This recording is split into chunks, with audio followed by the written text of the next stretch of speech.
우리 옆에 계신 분들과 한번 인사하겠습니다. 큰 은혜 받으시기 바랍니다. 오늘은 특송이 없어서 바로 말씀을 증거하도록 그렇게 하겠습니다.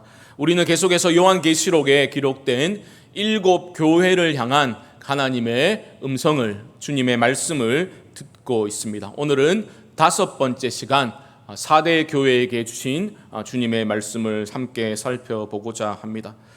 요즘 휴가 시즌이긴 한데 코로나 때문에 참 제대로 즐기기는 힘든 것이 있는 것 같습니다. 재작년 여름인가요? 제가 이제 저희 누나네 식구들하고 또 어머니 모시고 그렇게 휴가를 함께 보냈던 적이 있습니다. 목적지로 가는 길에 맛집이 있다고, 냉면 맛집이 있다는 또 정보를 또 누가 수집을 해가지고 거기에 들러서 꼭 그 냉면을 먹고 가야 된다. 그게 의견이 그렇게 모아졌습니다. 저는 사실 복잡한 데 가는 거 별로 안 좋아해가지고 군대나 교회 아니면 밥 먹을 때 줄 설 일이 없는데 다 가야 된다니까 대세라서 그냥 따랐습니다. 그러니까 주차장도 몇 개나 되고 꽤 유명한 냉면집이었던 것 같습니다. 그래서 막 이렇게 떠밀리듯이 빠른 걸음으로 자리 없을까봐 막 찾아가지고 자리를 안내받아 앉게 되었습니다. 점심시간 전인데도 이미 꽉 찼더라고요. 그 넓은 곳이. 그래가 막 기대가 컸습니다. 얼마나 맛있길래 사람들이 이렇게 많이 오나. 그런데 음식이 나왔습니다. 제가 먹는데 매우 실망스러웠습니다. 속으로 내가 끓인 팔도 비빔면이 더 맛있겠다, 속으로 생각하면서 그래 먹었습니다. 소문난 잔치에 먹을 것 없다 이런 말도 있는데 기대가 컸기 때문에 실망이 컸지 않겠습니까? 영적인 육적인 음식을 먹는데도 그런 이제 실망이 있을 수 있는데 영적인 양식을 공급받음에 있어 참 기대했는 것만큼 주어지지 않으면 우리 안에 실망이 크겠죠. 외면적으로 볼 때 대단한 것 같은데 사실 내용적으로 보잘것없는 것을 우리가 경험할 때가 있습니다. 겉과 속이 다른 것, 어떤 표현이 있습니까, 여러분? 겉바 속촉이라는 말 들어보셨습니까? 괜히 또 젊어 보이려고 이런 말씀하시면 안 되는데 요즘 줄임말이 유행이라서 겉바 속촉은 겉은 바싹하고 속은 촉촉하다, 음식 표현할 때 쓰는 그런 말이기도 합니다. 그건 괜찮은 건데 표리부동 이런 건 어떻습니까? 겉과 속이 다른 것. 사소한 문제라면 넘어갈 수 있겠지만 죽고 사는 문제에 있어서 완전히 겉과 속이 다르다면 문제는 심각해지는 겁니다. 오늘 4대 교회는 바로 이런 문제를 안고 있었습니다. 1절 중반절 말씀 보십시오. 이렇게 말하죠. 내가 내 행위를 아노니 내가 살았다는 이름은 가졌으나 죽은 자로다. 주님이 지금 4대 교회를 향해서 사망 선고를 하신 거예요. 네가 살았다는 이름은 가졌으나 해서 이 이름을 영어 번역 NIV는 reputation으로 번역을 했습니다. 그러니까 살아있다는 명성이 있었다는 거죠. 평판이 있었다는 겁니다. 그런데 But you are dead. 너는 죽은 자야 라고 주님이 사망 선고를 해버리신 겁니다.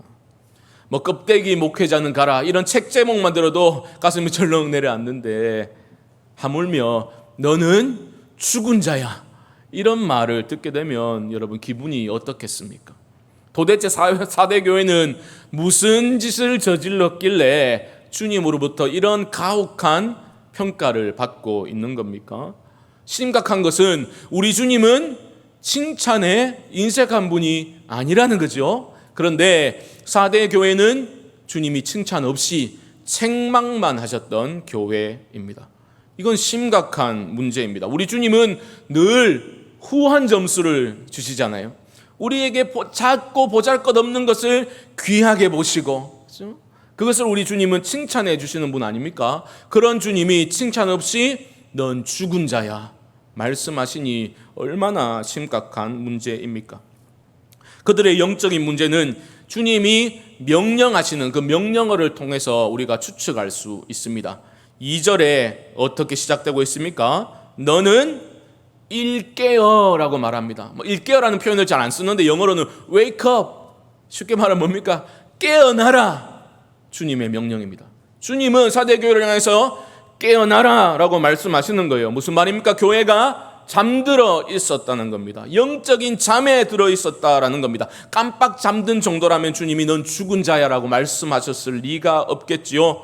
교회가 영적으로 둔감해져 있었고 영적인 무력증에 빠져 있었다라는 겁니다. 교회가 교회됨을 상실하고 흔들리고 무너지는 데는 여러 가지 요인들이 있겠죠. 우리가 앞선 네 교회를 살펴보면서 어떤 교회는 외적인 핍박과 박해 때문에 교회가 흔들리고 힘들었죠. 또 어떤 교회는 그 내부에 이단의 가르침이 침투해 들어와서 어떤 게 있었습니까? 니골라당이 있었고 또 이세벨의 거짓된 가르침, 그런 것들 때문에 내적으로 교회가 어려운 경우도 있었습니다.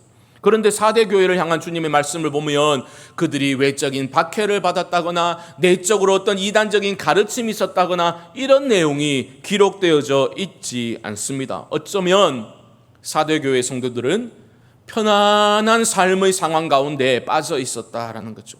영적인 무력증에 서서히 빠져서 타락해 가다가 마침내 영적인 사망 선고를 받는 그런 지경에 이르게 되었다라는 겁니다. 우리 주님은 지금 대충 넘겨짚고 말씀하시는 게 아닙니다. 지난주일에 주님은 어떤 분이라 말씀하셨습니까? 나는 엑스레이 찍듯이 너의 모든 마음과 뜻을 꿰뚫어 보고 있다 말씀하셨지요. 넘겨짚는 게 아니라 그들을 정확하게 꿰뚫어 보시고 주님이 호통을 치고 계신 겁니다. Wake up! 깨어나라, 깨어나라. 깨어나라 말씀하시는 그 주님의 음성을 통해서 그 음성이 우리에게 나에게 주어지는 음성으로 이 시간 받아야 할 줄 믿습니다. 우리 각자가 그리스도의 몸된 교회의 지체 아닙니까? 지체. 깨어나라라는 명령은 나를 향한 말씀이요 여러분을 향한 주님의 말씀입니다. 영적 무력증은 어떤 증상입니까? 어떤 증상을 보이게 됩니까? 어려운 게 아닙니다, 여러분. 나와 멀리 떨어져 있는 나와 상관없는 문제가 아니라니까요. 오늘 예배의 시간만 한번 여러분 생각해 보시기 바랍니다. 여러분 어떤 마음으로 예배의 자리에 나오셨습니까? 여러분 어떤 마음으로 찬양을 하셨습니까? 영적인 무력증에 빠지게 되면 찬양이 나에게 와닿지 않습니다. 그 가사의 내용이 나와는 상관없는 딴 얘기, 남의 이야기로만 생각되지 그 찬송의 그 가사들이 그 나의 신앙의 고백으로 공감되어서 공명되어서 울림이 없게 되는 거죠. 그냥 빨리 지나갔으면 좋겠어요. 기도가 지겹고 말씀이 지겹고 예배 드리고 나면 그저 도덕적인 안위감만을 챙긴 채 돌아가게 되는 거죠. 아, 예배 드렸으니까 뭐 크게 나쁜 일이 생기지는 않겠지. 이 정도 마음만 가지고 돌아가게 된다면 영적인 무력증에 빠진 사람입니다. 말씀을 통할 때 온유함으로 말씀을 받아가지고 하나님의 위로를 경험하고 아, 주님 나와 함께 하시니 내가 어려움 중에 있지만 새롭게 일어설 수 있겠구나 용기를 얻고 이런 일들이 전혀 나에게 일어나지 않다면 나는 영적 무력증에 빠진 사람입니다. 직분은 받았지만 직분에 어울린다고 믿는 행동들, 다른 사람들이 그 정도 직분 받았으면 이 정도는 해야지 강요된 그런 모습으로 행세하다가 돌아가서는 주님과 상관없는 삶을 살아간다면 무력증에 빠진 사람입니다. 신앙에 기쁨이 없고 십자가 복음이 내게 들릴 때에 가슴이 뛰지도 않고 주님 도와주시지 않으면 나는 아무것도 아닙니다. 주님을 의지하는 간절함도 없고 그렇게 살아간다면 바로 영적인 무력증에 빠진 것입니다. Wake up! 깨어나라. 주님 말씀하시는데 그 음성에 귀를 기울여야 합니다. 진단이 나왔는데 그 진단을 부정하게 되면 회복의 길은 점점 멀어질 수밖에 없는 겁니다. 깨어나라. 주님이 진단하신 후에 곧바로 회복의 방법을 알려주십니다. 2절을 다시 보십시오. 너는 일깨어 그 남은 바 죽게 된 것을 굳건하게 하라. 내 하나님 앞에 내 행위에 온전한 것을 찾지 못하였노니. 깨어나라 말씀하신 주님은 굳건하게 하라 그렇게 말씀하십니다. 그 남은 바 죽게 된 것을 굳건하게 하라. 여러분 잘 보십시오. 주님은 지금 4대 교회를 향해서 너희가 행위 자체가 없구나라고 책망하신 게 아닙니다. 사역은 겉보기에 활발하게 움직이고 있었을 수 있습니다. 어떤 프로그램들은 잘 돌아가고 있었을 수 있습니다. 그들은 명성과 평판이 있었다니까요. 그런데 주님은 죽게 되었다라는 거예요. 죽게 된 것, 그나마 남아있는 것도 곧 죽게 되었으니 붙들어야 한다, 굳게 붙들어야 한다 말씀하십니다. 무슨 말입니까? 교회 사역의 중심에는 하나님의 뜻이 있어야 하는 거죠. 하나님의 뜻을 분별하고 하나님이 주신 힘으로 교회 사역을 하는 겁니다. 그런데 그게 사라져버리면, 예수의 생명과 예수의 정신이 실종되게 되면 본질을 잃어버리게 되는 거죠. 본질을 잃어버리면 교회가 그 아무리 화려한 사역과 큰 규모의 사역을 진행한다 하여도 그것은 하나님의 일이 될 수 없는 거죠. 4대 교회가 그러했다는 겁니다. 살아있다는 평판은 있었지만 그 행위의 중심에 예수 그리스도의 십자가의 복음이 실종되어 있었다는 거예요. 그러니까 내 행위에 온전한 것을 찾지 못했다, 주님이 그렇게 평가하시는 겁니다. 굳게 붙잡으라, 다시 본질을 붙잡으라, 주님이 말씀하십니다. 사랑하는 성도 여러분, 저는 우리 교회의 그 모든 사역의 중심에 예수 그리스도의 마음이 있기를 바랍니다. 예수 그리스도의 그 생명력이 흔들림 없이 우리 안에 박혀 있는지를, 중심에 박혀 있는지를 늘 점검하고 본질을 끝까지 붙드는 그러한 교회로 세워져 나갈 수 있기를 주님의 이름으로 축복합니다. 본질을 붙드는 것은 어려운 게 아닙니다. 복잡한 게 아닙니다. 바로 예수 그리스도, 그 예수 그리스도의 십자가 대속의 은혜로 내게 일어난 구원의 사건을 기억하는 것에서 시작하는 겁니다. 그것이 바로 세 번째 주님의 명령인 기억하라입니다. 3절을 보십시오. 그러므로 내가 어떻게 받았으며 어떻게 들었는지 생각하고. 여기 생각하고라는 말은 기억하라라는 뜻이에요. 우리 주님은 깨어나고 기억하라라고 말합니다. 무엇을 기억합니까? 네가 예수님 몰랐을 때, 예수님 만나지 못했을 때, 영적으로 죽었을 때 너가 얼마나 비참한 절망적 상태에 놓여 있었는지를 먼저 기억하라는 거죠. 그리고 주님이 날 위해서 십자가에 돌아가심으로, 죽으심으로 나에게 일어난 십자가 복음이 내 삶에 가지고 온 극적인 변화를 기억하라라는 겁니다. 값으로 환산할 수 없는 그 하나님의 은혜를 기억하라라는 겁니다. 영적 무력증에 빠진 사람들이 보여주는 공통점이 있습니다. 그건 바로 십자가 보혈의 은혜, 십자가 대속의 은혜, 십자가에 달린 우리 주 예수 그리스도 십자가 복음에 대해서 둔감한 반응을 보이는 게 공통점입니다. 그냥 다 아는 것, 예수 처음에 믿을 때만, 그때 눈물 찔끔 흘릴 때 그때면 되었다라고 생각하고 십자가를 부담스러워합니다. 좀 상태가 안 좋은 사람은 십자가 복음에 대한 말씀을 듣게 되면 알레르기 반응을 보이기도 합니다. 그런데 여러분, 기독교 신앙의 핵심은 십자가에 달린 예수 그리스도입니다. 그게 본질이에요. 핵심입니다. 그거를 부담스러워하고 그 복음에 우리가 알레르기 반응을 보이고 그런 얘기 좀 안 들었으면 좋겠다라는 마음이 일어난다면 여러분 영적 무력증에 빠져 있는 겁니다. 예수 그리스도께서 달려 계신 그 십자가의 그 자리에 내가 달려야 되는데 그런 생각을 하지 못하는 사람은 어찌 구원의 은혜를 아는 사람이라 할 수 있겠습니까? 여러분, 다른 복음은 없습니다. 자꾸만 영적 무력증에 빠져가는 나를 좀 건져내기 위해서 다른 부차적인 것들을 찾아 헤매지 마시기 바랍니다.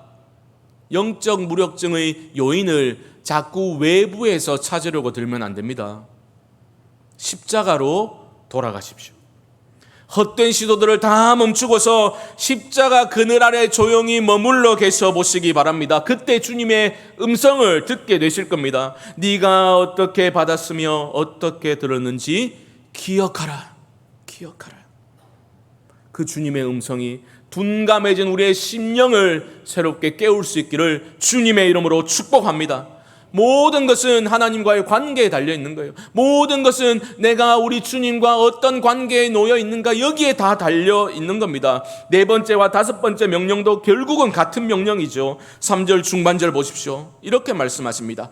지켜 회개하라. 두 가지 명령입니다. 지켜라 라는 말은 영어로는 obey, 순종하라 라고 번역되어 있습니다. 진정한 순종은 언제 일어납니까? 사랑할 때 일어나죠. 사랑할 때. 너희가 나를 사랑하면 나의 계명을 지키리라. 진정한 순종은 사랑의 관계 안에서 자발적으로 나오게 되는 거죠.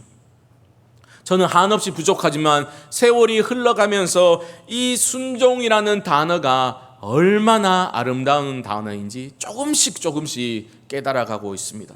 예전에는 순종이라는 말을 들으면 그렇죠? 부담스럽기도 하고 무엇인가 나의 소중한 것들을 좀 포기하고 희생해야 될 것 같고 그렇죠? 그런 두려움을 주는 단어가 순종이었다면 주님과 함께 교제하는 시간이 깊어가고 늘어갈수록 그런 마음이 드는 겁니다. 아, 순종이라는 것이 이렇게 아름다운 가치로구나. 순종은 강요된 진리와 가치가 아닙니다. 신앙의 회복과 성숙은 주님과의 그 사랑의 관계 안에 깊이 들어가서 기쁨으로 순종하는 데 있는 것입니다. 바라기로는 우리 모두가 순종이라는 신앙의 놀라운 가치를 그저 이론적으로만 아는 것이 아니라 주님과 깊은 교제 가운데 우리가 순종을 함으로써 체험적인 진리로 여러분 마음에 새길 수 있기를 바랍니다. 마지막으로 우리 주님은 회개하라 명령하십니다. 회개는 제가 여러 차례 말씀드렸죠. 회개는 반성이 아닙니다. 회개는 또 뭐가 아닙니까? 자기 연민이 아닙니다. 회개는 또한 어떠한 면피용 감정 변화가 아닙니다. 회개는 후회하는 게 아닙니다. 회개는 뭡니까? 하나님께로 돌아가는 것, 하나님께로 돌이키는 것이 회개입니다. 십자가 주님을 만나고서 참 자유를 체험하였고 주님 한 분만으로 나는 만족합니다라는 신앙 고백이 터져 나올 수밖에 없었던 그 자리로 주께로 돌이키는 것이 바로 회개입니다. 주님 안에서 우리 모두는 새롭게 창조되었지 않습니까? 주님 외의 것들에서 인생의 의미와 만족을 찾아 헤매는 것을 중단하고 평안이 없는데도 내가 평안하다 자기 최면에서 빠져나올 수 있어야 합니다. 깨어나야지 나를 향해 손을 내밀고 계신 그 주님의 손을 발견하고 붙들 수 있는 겁니다. 우리가 설교 후에 함께 부를 찬송가 278장 4절의 가사는 이렇습니다. 미련한 우리 인생은 주의 공로를 모르고 그 쓸쓸한 사막 가운데 늘 헤매고 다녔네. 오 사랑의 예수님, 내 마음을 곧 엽니다. 곧 들어와 나와 함께하며 내 생명이 되소서. 사랑하는 성도 여러분, 영적 무력증에서 깨어나실 수 있기를 바랍니다. 거짓 평안의 일상성을 깨뜨리실 수 있기를 바랍니다. 여러분들을 위해서 주님은 모든 것을 주셨습니다. 전부를 주신 그 주님을 향해서 여러분의 마음의 문을 좀 활짝 여시고 여러분의 진정한 삶의 주인으로 모셔드려야만 합니다. 예수의 보혈이 말라버린 그러한 빈혈 병자로 살아가는 삶의 종지부를 찍어야 하는 겁니다. 예수의 생명으로 충만하여서 주님 부르시는 그날까지 주님과 기쁨으로 동행하고 하나님의 거룩한 부르심에 응답하는 그러한 사명자의 삶을 우리 모두가 살아갈 수 있기를 주님의 이름으로 축복합니다. 진단도 해주셨고 처방책도 알려주신 주님은 교회를 향해 말씀하십니다. 3절 하반절 보십시오. 만일 일깨지 아니하면 내가 도둑같이 이르리니 어느 때에 내가 이르는지 내가 알지 못하리라. 하나님은 오래 참으시는 분이시죠. 우리가 자발적으로 주께로 돌이키기를 기다리고 계십니다. 회개하고 돌이키도록 오래 참으시고 기다리시는 그 하나님의 인내를 우리는 멸시치 말아야 하겠습니다. 너희는 내게 돌이키라. 이스라엘 족속아, 너희가 어찌하여 죽고자 하느냐. 주님의 말씀입니다. 깨어나라. 어찌 죽고자 하느냐. 말씀하시는 그 주님의 음성과 그 손길을 우리는 부담스럽다면서 외면하거나 밀어내면 안 될 것입니다. 깨어나라 말씀하시는 우리 주님, 우리를 어떤 시선으로 어떤 눈길로 바라보고 계시겠습니까? 경멸의 눈초리로 보시는 것 아닙니다. 우리를 위해서 목숨을 아낌없이 내어주신 분이 어찌 우리를 경멸의 눈초리로 바라보시겠습니까? 결코 그렇지 않습니다. 우리를 동정하며 우리를 긍휼히 여기시며 주님은 그렇게 안타까운 시선으로 바라보시는 겁니다. 깨어나라. 이 장면을, 그것을 생각할 때 영화 히말라야의 한 장면이 떠올랐습니다. 눈사태로 팀원들이 다 돌아가고 주인공 2명이 8,500m 지점에서 텐트도 없이 쪼그리고 절벽에 쪼그리고 앉아서 밤을 지새워야 했습니다. 눈꺼풀이 자꾸 무거워지고 한 명이 자꾸 잠이 들려고 합니다. 그러니까 막 흔들면서 소리를 치는 거죠. 일어나! 잠들면 죽어! 영화의 대사입니다. 일어나! 잠들면 죽어! 깨어나라 말씀하시는 주님은 우리를 살리려고 그렇게 말씀하시는 겁니다. 말씀을 정리해 보겠습니다. 우리 모두는 우리 교회가 부흥하기를 원합니다. 교회가 부흥하려면 성령이 교회들에게 주시는 음성에 귀를 기울여야만 합니다. 우리가 열심히 한다고 부흥이 일어나는 게 아닙니다. 하나님이 뭐라 하시는지를 들어야 합니다. 오늘 주님 뭐라 하십니까? 우리 교회를 향해서 깨어나라 말씀하고 계십니다. 영적 무력증에서 깨어나라 말씀하십니다. 대부흥의 역사는 대각성의 역사였습니다. 그것과 밀접하게, 딱 붙어 있습니다. 동전의 양면과 같은 거예요. 대각성이 뭡니까? Wake up, 깨어나라, 그겁니다. Spiritual awakening, 깨어나는 거, 영적으로 깨어나는 거. 영적 부흥은 영적인 각성입니다. 대각성 운동을 뭐라고 부릅니까? Great Awakening Movement라고 부르죠. 깨어나는 거예요. 영적인 무력증에서 깨어날 때 하나님의 교회는 부흥하게 되는 겁니다. 칭찬 없이 우리 주님 책망만 하셨다고 포기해서는 안 됩니다. 칭찬이 없다고 희망마저 없는 것은 아닙니다. 우리 주님은 사랑하시기 때문에 책망하시는 거예요. 충격요법을 주시는 거예요. 왜요? 깨어나지 않으면 죽기 때문에 주님은 우리를 흔들어 깨우고 계신 겁니다. 책망의 중심에 우리 주님의 사랑이 있다는 것 여러분 잊지 마시기 바랍니다. 5절을 보시면 이기는 자에게는 내가 그 이름을 생명책에서 결코 지우지 아니하겠다 약속하고 계시죠. 주님은 십자가 위에서 영원 전부터 누리셨던 그 온전한 하나님과의 교제가 단절되었습니다. 그렇죠? 우리 주님은 십자가에서 뭘 행하셨습니까? 자기 이름을 지우시면서까지 우리 이름 생명책에서 지워지지 않도록 우리 주님 십자가에 달려 죽으신 것 아닙니까? 그 주님이 우리 살라고 깨어나라 말씀하시는 겁니다. 그 십자가 사랑을 똑똑히 기억할 때 우리는 영적 무력증에서 깨어날 수 있게 되는 겁니다. 예수의 그 보혈이 나의 혈관에 다시 흐르고 예수의 생명으로 충만하여질 때에 우리는 하나님이 원하시는 증인들로 살아갈 수 있게 되는 겁니다. 그래서 바울은 이렇게 선포를 했습니다. 우리가 항상 예수의 죽음을 몸에 짊어짐은 예수의 생명이 또한 우리 몸에 나타나게 하려 함이라. 예수의 생명으로 충만한 삶은 그저 주어지는 게 아니라 뭐라고요?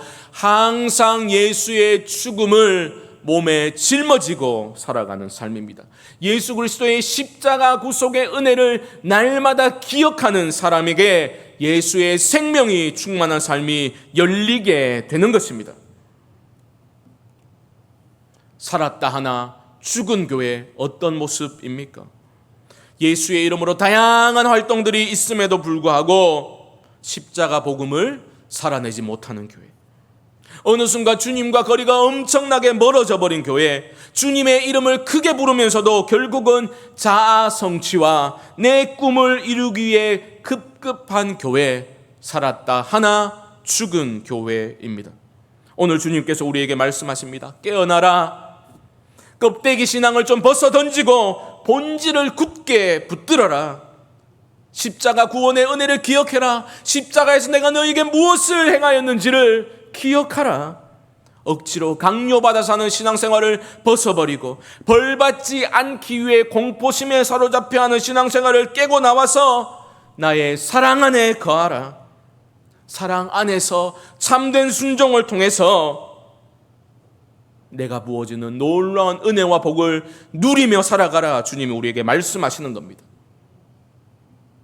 가혹한 책망의 음성 속에 놓칠 수 없이 묻어나는 그 주님의 자애로운 음성에 우리 모두가 귀를 기울임으로 말미암아 영적인 각성이 내 안에, 우리 교회 안에 일어나서 우리 성광교회가 주님의 생명으로 충만한 그러한 공동체로 세워져 나갈 수 있게 되기를 주님의 이름으로 간절히 축원드립니다.